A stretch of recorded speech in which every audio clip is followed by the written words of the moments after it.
Today, I want to explain the model and the data from the following three parts.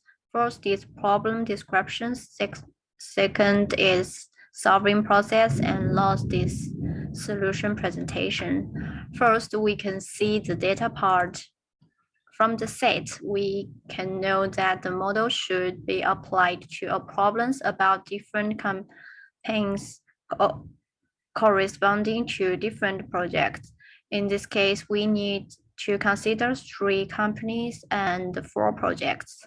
And according to the param part, we can know that the max supply of each company and the need data of each project. And then, according to the cost table, we can know that without restrictions, each of the 3 companies can undertake any 4 projects. Then we go back to the model part. According to the objective functions, we can know that the model is used to maximize cost. And moving on the bottom of the 3 constraint sections, we can see the constraint that the 3 companies in the title have 4 different projects.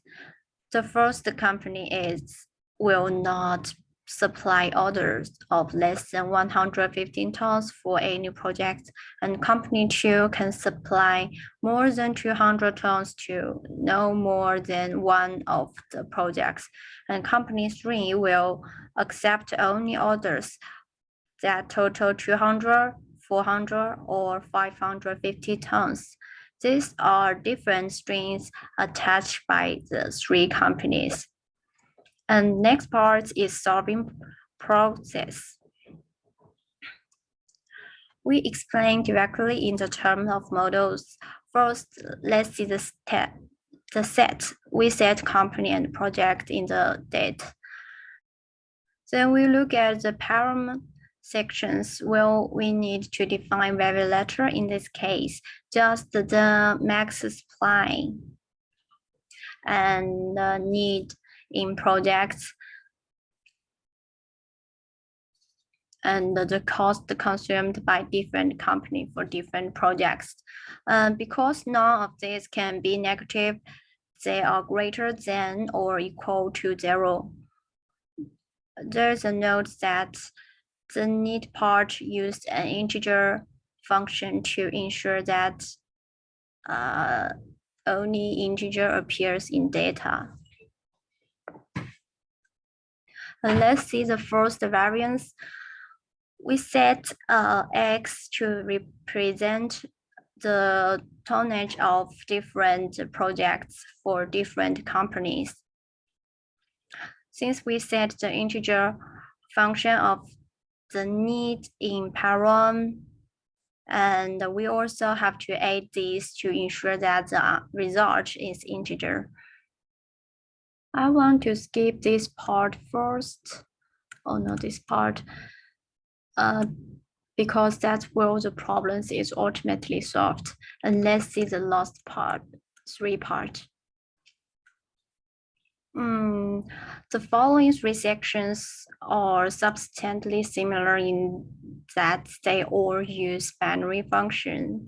The purpose is to make the data that does not meet the condition return 0, so as to play a elimination role.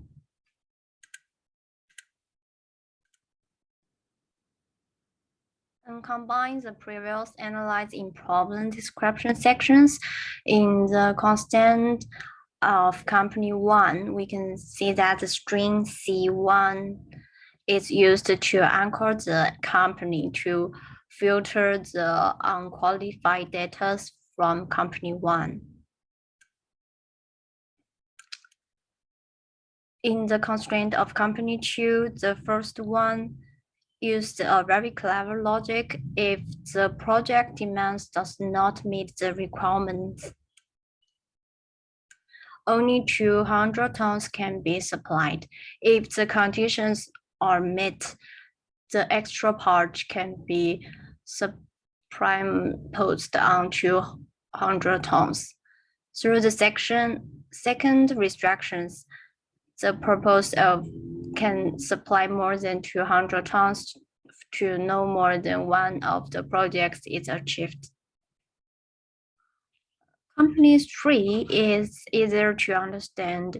Set 3 tonnage, 200, 400, and 550.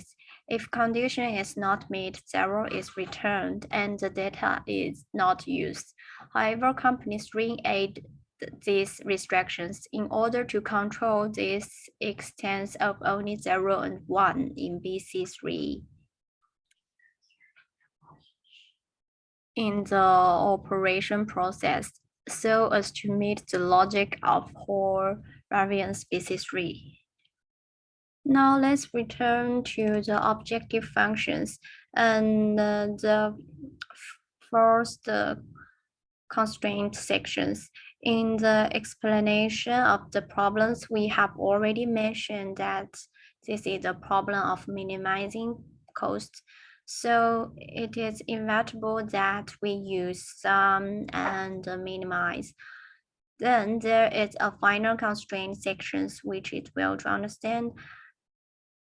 Summing up the supplying of all eligible items to be less than the maximum supply and summing up the demand of all eligible items to be greater than the total demand. The results are then applied to the following 3 parts of screening to get the final result.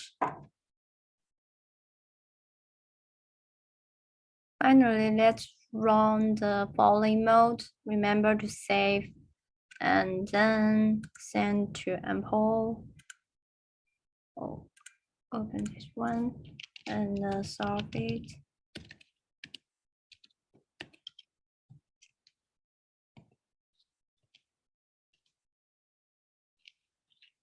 Okay, the logic is fine.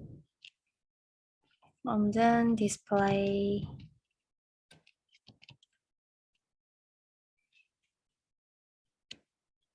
Save.